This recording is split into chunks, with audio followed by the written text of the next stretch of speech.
What's up, everyone, and welcome back to another episode of Titletown South Florida, the Miami Herald's high school sports show. Episode 5 already, everybody, the 5th episode, and we appreciate you for joining us on this and making this show a success. Whether you're a high school football fan, high school volleyball fan, or any other sport, we appreciate your catching us here and talking about the best athletes in South Florida. And we called it Titletown for a reason because we win championships. So if you're a frustrated football fan or Dolphins fan these days, you've still got the high school football, a lot of championship caliber football being played. And we're going to go over another good week that it was on the scene this past week. Some big games that we'll cover in this episode. I'm Andre Fernandez, the Miami Herald's deputy sports editor, joined once again by our sports writers, David Wilson and Jordan McPherson today. We got the trio going today for episode 5. Guys, let's talk about it. Let's jump right in. There you go. We're running the wishbone. We're gonna run the football a little bit, but yeah, some big games last week. We're gonna cover in this episode. You know, we had the big rivalry game of Central and Northwestern, Aquinas and Dillard, Heritage and Western. We're gonna mention Homestead playing Columbus last week as well. And David had a good chat with Aquinas running back Jordan Lyle, who had a big game last week in that ball game. And then, of course, we'll have our pick segment, which everybody looks forward to kind of get on our case if we pick these games wrong or not. But you know, we saw some of the areas best last week in 4 of the better matchups, at least on paper, but then they kind of turned into duds for the most part. They kind of turned into blowouts, and you guys were there for some of them. The best one was probably Columbus's 21-6 victory over Homestead, and that was only close because the Explorers turned the ball over 6 times, yet still won. And that was thanks to pretty much Alberto Mendoza throwing 2 touchdown passes, Cedric Irvin scoring, and a stellar effort from their defense. But Homestead hung in there for a little while. Let's take a look. We have a clip of a goal line stand early on by the Broncos.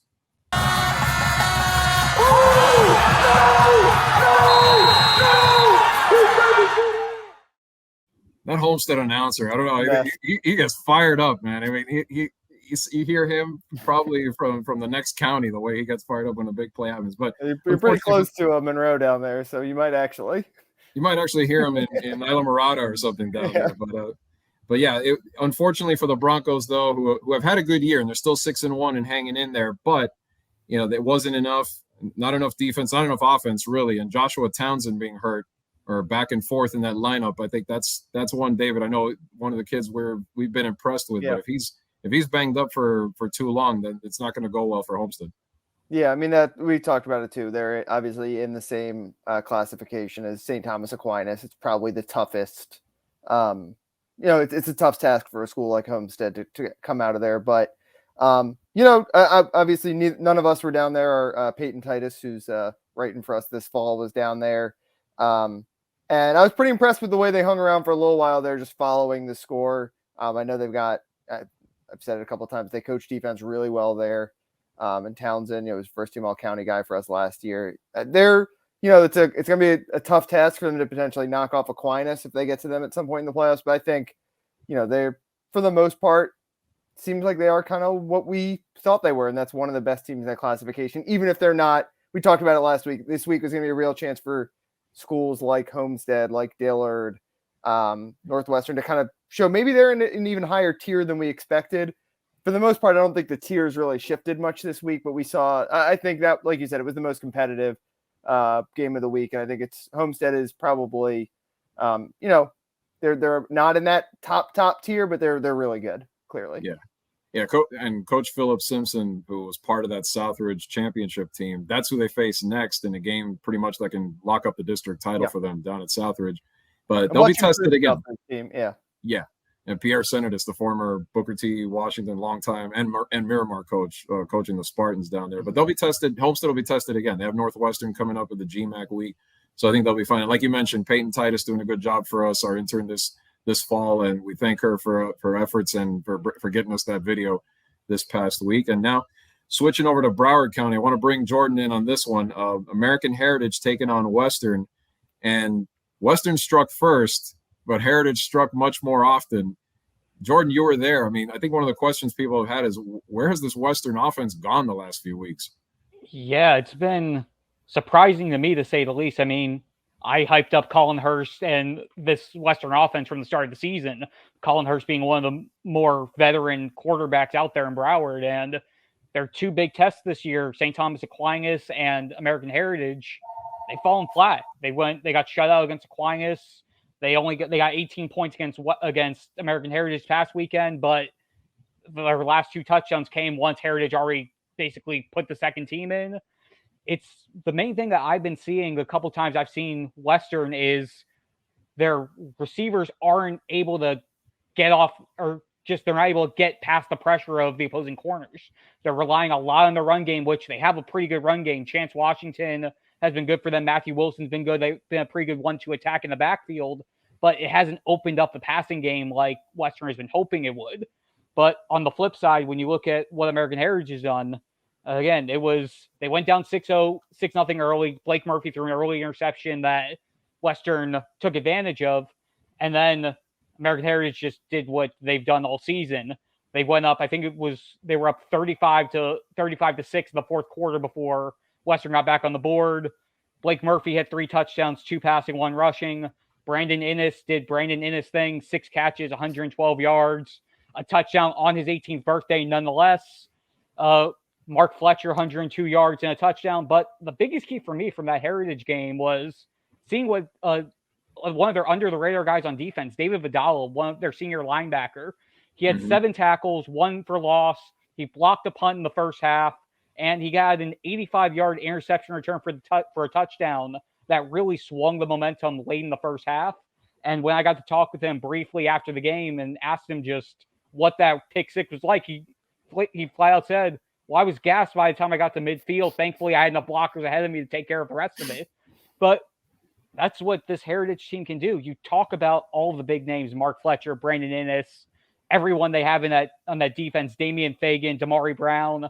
But then you look at a guy like David Vidala, who's not that highly ranked of a recruit and not really on that buzz of it. And he's been one of their glue guys. He has 76 tackles in 7 games, 14 tackles for loss. It's the guys that you don't think about from the grand scheme of things that's able to help them get over the edge and do even more than they're already able to do. Yeah, I mean, we're going to talk a little bit more later about David Vidala when we talk about our weekly high school polls. We put him up there as one of the candidates this week, and well-deserved. But here's a clip from the birthday boy, Brandon Innes. Happy birthday. This is our gift to you, Brandon. This is what we got you. Here's a clip of your great catch during the game last Friday.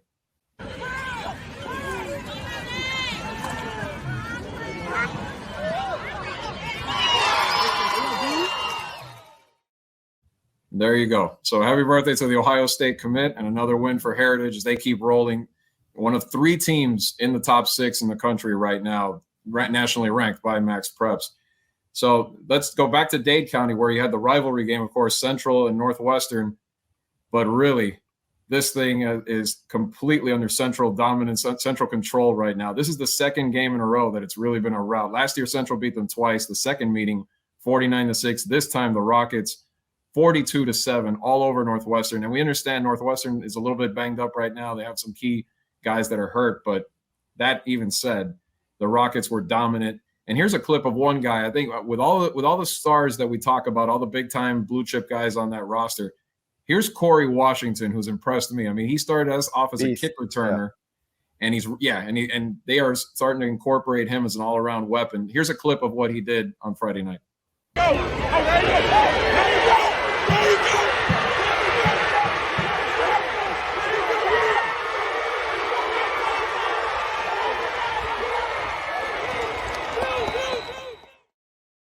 That one just set up a touchdown, but I know he caught a touchdown pass later on from Keon Jenkins, and we've seen, and he returned a kick also in the game, and he's done that a couple times already this season.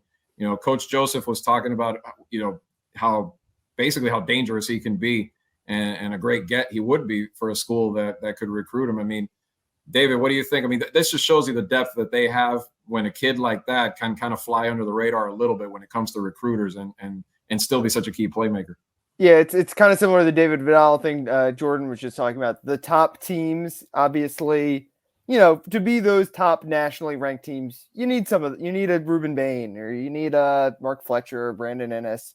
But there's a lot of teams that have a couple good 4 or 5 star recruits, right? But David Vidala, who, if David Vidala was 3 inches taller, he'd be a Big Ten linebacker probably, right? Like same with Corey Washington. If he was a couple inches taller, he would be, he'd be as highly recruited as some of these other great wide receivers we're known for producing down here in South Florida.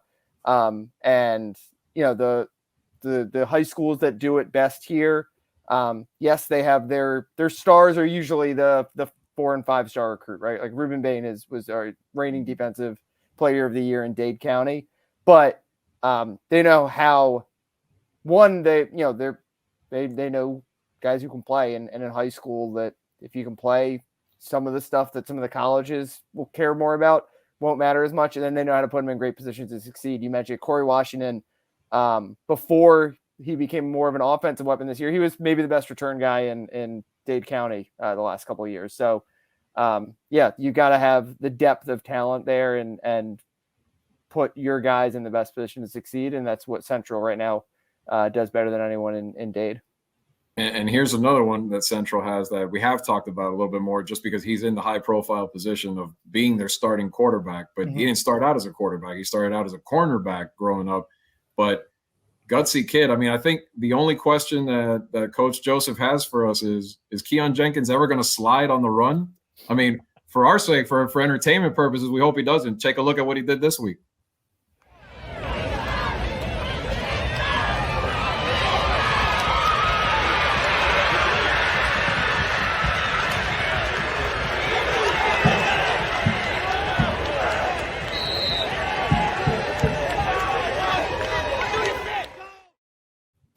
And he did say, I'm going to work on it. He says, I'm going to slide because he wants to be there in December to be able to try to win a state championship. So he needs to stay durable.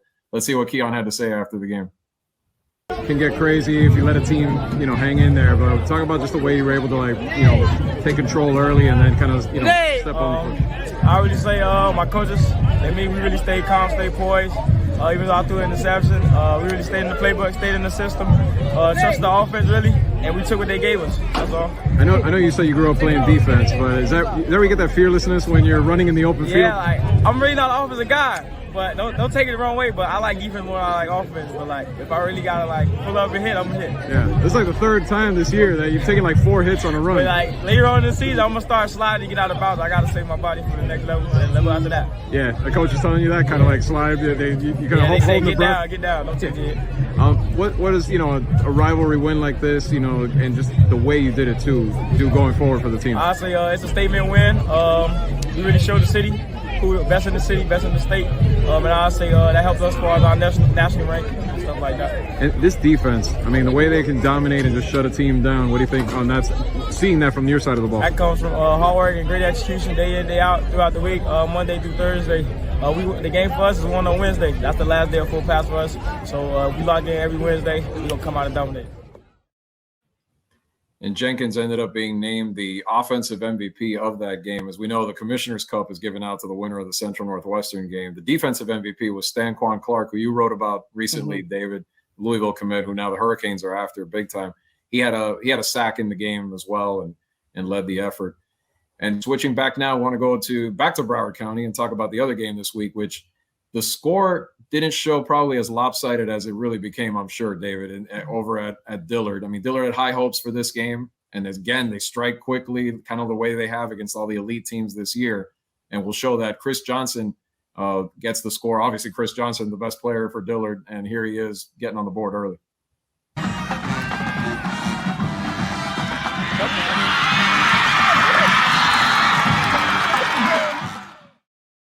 So they're feeling good about themselves, of course. They're up 6-0. And then little by little, the stampede of St. Thomas and their offensive line and their 2 running backs just takes over. And let's look at another play here. Isaiah Harge, actually, we're talking about the running game, and we'll get to that in a minute. But look at this catch by Isaiah Harge.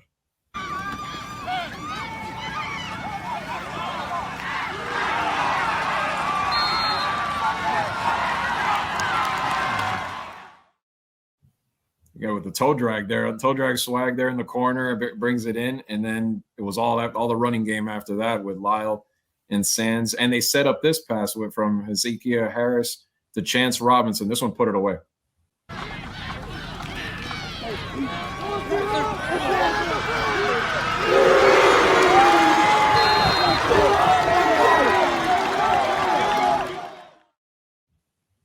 So there you have it. And Aquinas, like David and I have been joking, Jordan, I know you've been on one of these, but David and I, the running thing has been how Aquinas is kind of like the neglected powerhouse. So we talk so much about Chaminade and Heritage. St. Thomas making a statement that they're in that. I think they kind of showed it today that what we've been saying is pretty much right on. I mean, who knows if they're as good as those teams, but they're clearly in that same echelon. It was a kind of a classic St. Thomas Aquinas win, right? They just kill you up front on both sides of the ball. The depth, they wear you down. Dillard really couldn't stop the run for the entire game. It was kind of like a situation where Dillard came right down, scored quickly.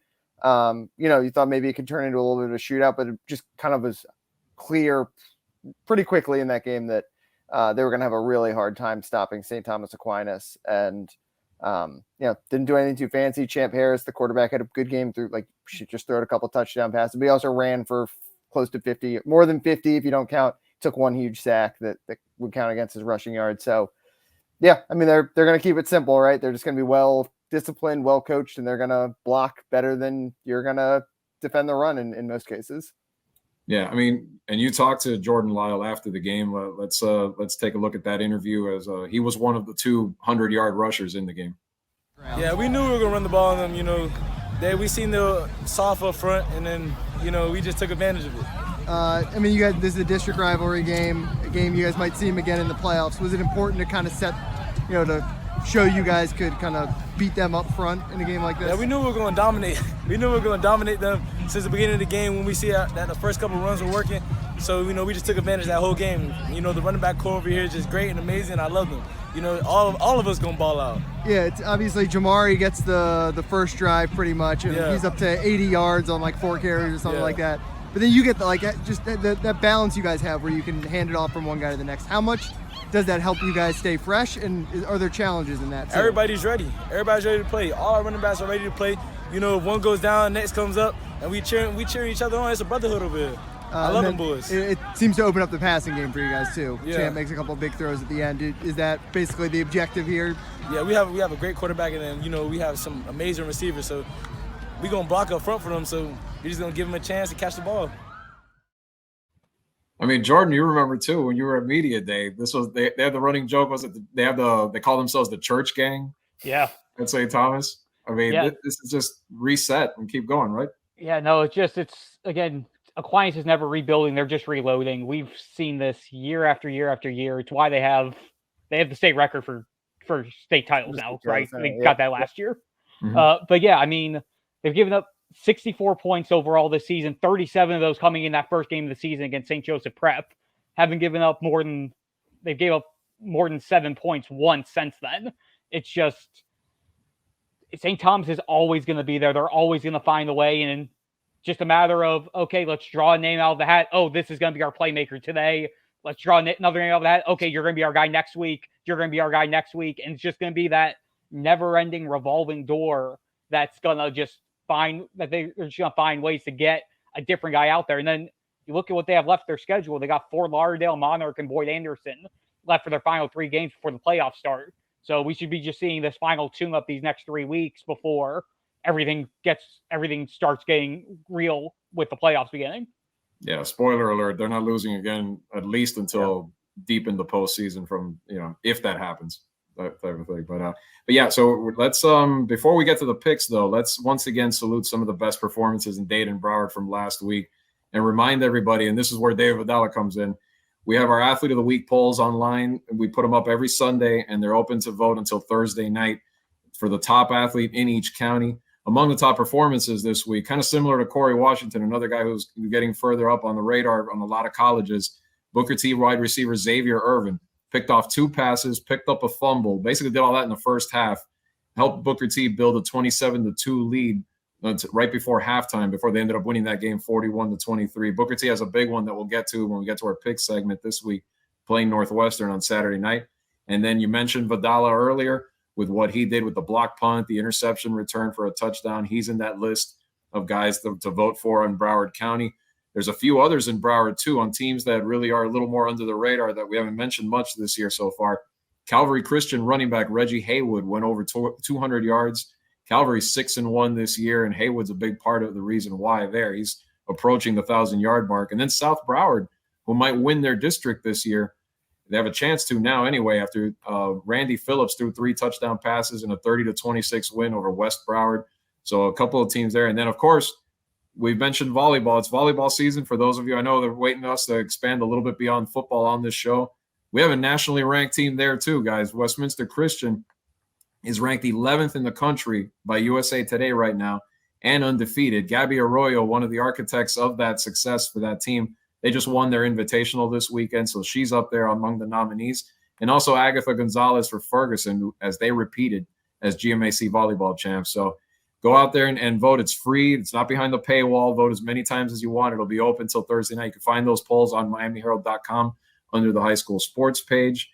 And now our pick segment.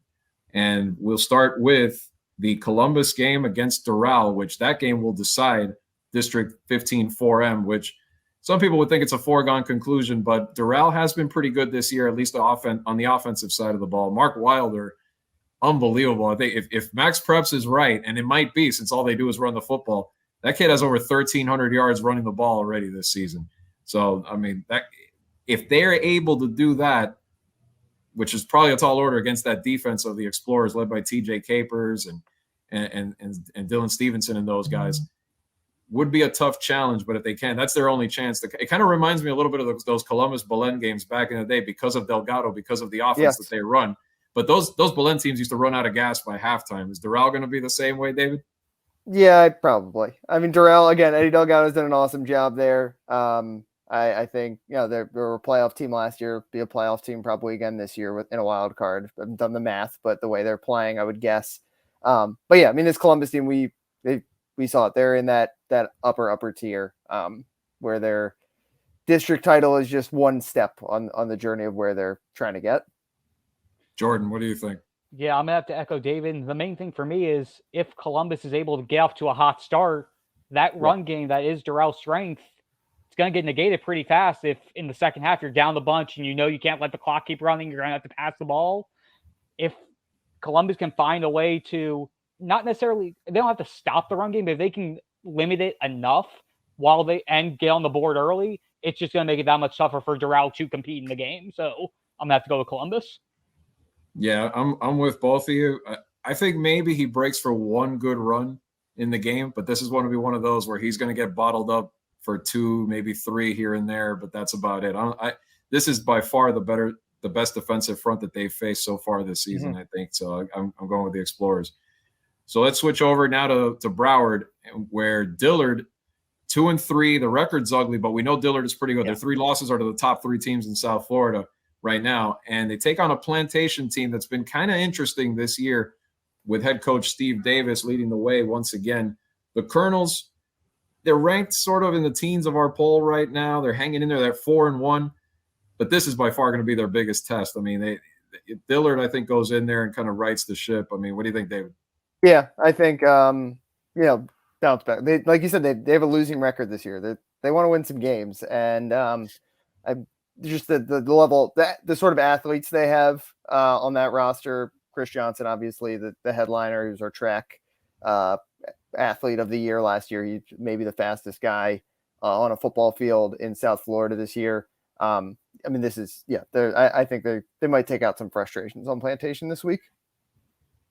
Yeah, a lot of speed coming their way not just from Chris Johnson, but a lot of those speedsters like Reddicks and others. I mean, Jordan, their D line is just as good as it gets, pretty much. Jordan, you saw Dillard, I think, last year, didn't you? And you saw, I mean, it's mostly the same guys back. I mean, probably too much for Plantation to handle. No, I would agree with that, especially when you look at what Plantation has done. I mean, Plantation's record, you got to commend them. 4-1. They're gone undefeated since losing to Miramar 26-21 to begin the season. But I just think I think Plantation's going to give them a good fight, but I don't think it's going to be enough. You have to commend what Plantation senior class, specifically quarterback Amir Ellis, 11 touchdowns to 3 interceptions. Running back Sean Williams, he's averaging about 10 yards a carry, 380 yards on 39 touches, and Jamari Hayes, their top receiver, 492 yards on 17 catches.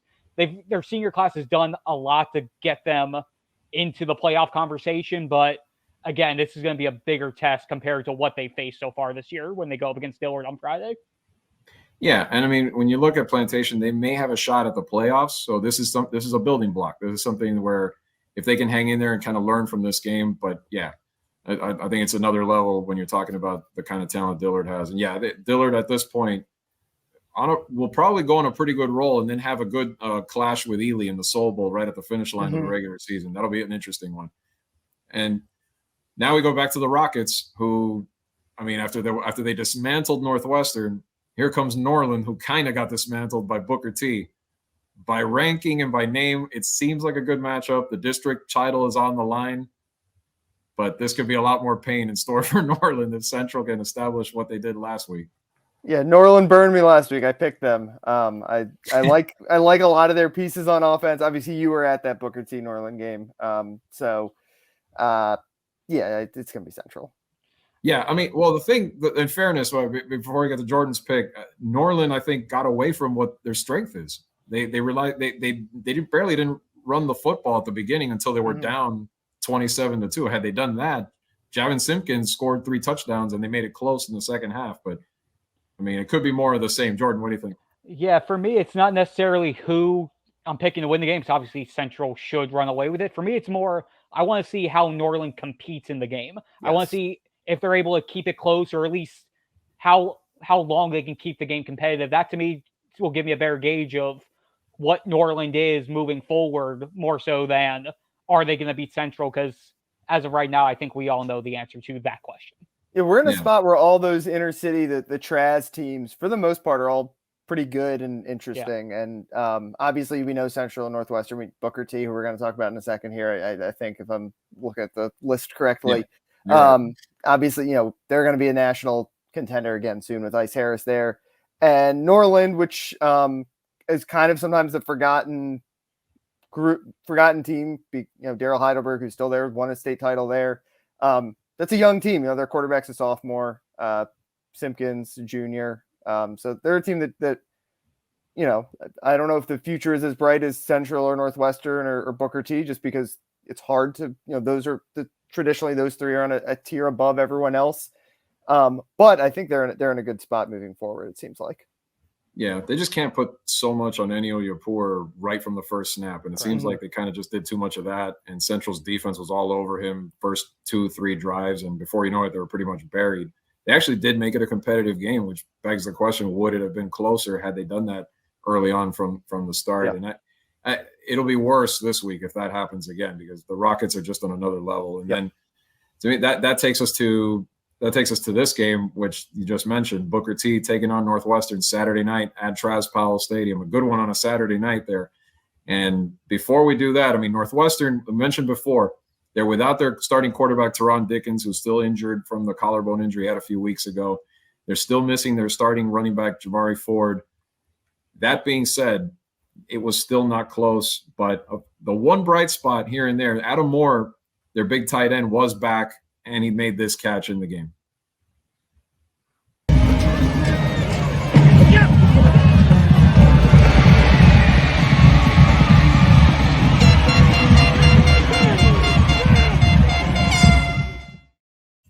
Gotta love a little taunting when you're down 35 by more there, but it's a rivalry game. Take what you can get. Everyone matters.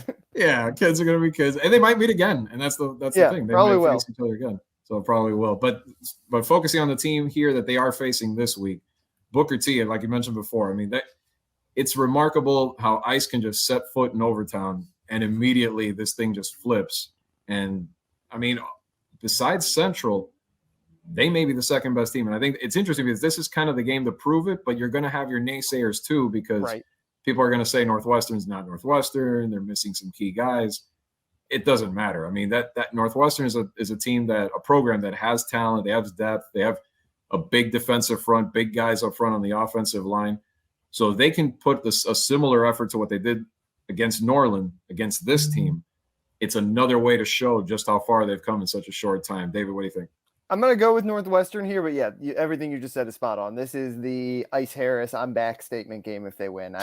Even if Northwestern at full strength, this may not be as close as it's probably going to be this weekend. Anytime you can beat Northwestern and a team that is legitimate state title aspirations, like that's a big deal. It would be by far the biggest win since Ice has gotten back. I'm saying that Norland win last week probably is so far, right? Like they're trending in the right direction, right? They're stringing together some good wins. They beat Edison early in the year. So I'm going with Northwestern, even with all those guys missing. I think there's just a lot more talent on that side of the field right now. And I like Calvin Russell, the quarterback. I don't know how, obviously didn't go well for him on Friday, but he really impressed me against Columbus. And he's just going to keep getting better, right? The more experience he gets. Not, Central, that had to be like a shock to him a little bit, right? Yeah, they were all over him and really disrupted, didn't let him get much going. But it's tough because they blocked the punt early. They really swung the game quickly, and before you know it, you're behind, and that defense is that defense, and then they're teeing off on you on top of that when you've got Ruben Bain breathing down your neck every other play. It's tough for a freshman kid, especially who's still kind of raw. Who's not played quarterback, I think, since he's 10 years old. Like he's a wide receiver, so it's So let him have a year with the coaching staff, with Teddy Bridgewater, drawing up more plays for him, and he'll be fine. But Jordan, you've seen both of these teams, and you've seen Booker T when you remember them when they were really good. Yeah, they're not. I don't think they're quite there yet, but they're very close. Which in this short amount of time is pretty crazy. No, I'd have to agree. Seeing what Ice has been able to do, like you said, in such a short amount of time, for them to be 7-1 when you look through what their schedule was, I'm beyond impressed. I feel like that's still saying impressed is an understatement. And I'm going to disagree with David. I'm going to go, if Northwestern was full strength, I'd probably be picking Northwestern right now. But I feel like Ice is going to find a way to take advantage of the opportunity, and they're going to find a way. It's going to be a close game, but I'm going to say that Booker T is going to pull it away in the fourth quarter on this one. Like that's what he does, right? So yes, that's what he does. He knows how to scheme to your weaknesses. Yes, in a way that I don't think high school. A lot of it's the way most high school teams operate. Is we're just going to play to our strengths. We're not going to change too much week to week. These are 16, 17-year-old kids, but he schemes to weaknesses in a way that I think kind of separates him. I think this is when it happens. I think they get their statement win. I think it's going to be closer than people think. I think a lot of people, you know how it is now. They're down on Northwestern. Yeah. They see the blowout losses to Chaminade, to Central. But you made a good point. Look how they looked against Columbus, even shorthanded. And Columbus is kind of, to me right now, on par. Booker T and them are sort of like similar where they are right now in terms of the talent level. This is going to come down to the wire, and I think just Booker T maybe just makes those plays. I was impressed with their offensive line. I mean, I think they're not as big as some of these heavyweights like Chaminade right now, but that's the missing ingredient. I think if they go out this offseason and they get a few more guys maybe of that caliber, then they're right back where they were. And that's the one thing. So I think Booker T does pull this off. I think it's close, but it does happen for him. And, the ice train rolls on one more week. And it's, again, this is why it's a shame that Class 2M is as clustered as it is, because you have Central in there, and then you have a team like this that if Booker T were in one of the other classes, if there were still 8, you might already be looking at a team that could win it all this year. But we'll see what happens. If it was back in the 4A grouping where it was basically them, Gibbons, and Gulliver basically as the main 3, right, it would have been a much different ball game going into the season, into the playoffs. Like you're saying, Gibbons is another one. If they matched up, they don't play them, but that's another one where I would love to see that Booker T running game try to run against that Gibbons defense at least. I don't know if Gibbons, or see that Booker T's defense, if they could shut down Gibbons' offense that's been struggling, maybe that would give them a chance in that game. Who knows? But again, it's exciting to see how they've gotten back to the state's elite. Well, guys, thank you very much again for joining us. We appreciate your viewership on this show and your support of this show. 5 episodes in, it's going well, and we hope you continue to tune in. For David Wilson, for Jordan McPherson, I'm Andre Fernandez. We'll see you guys next week.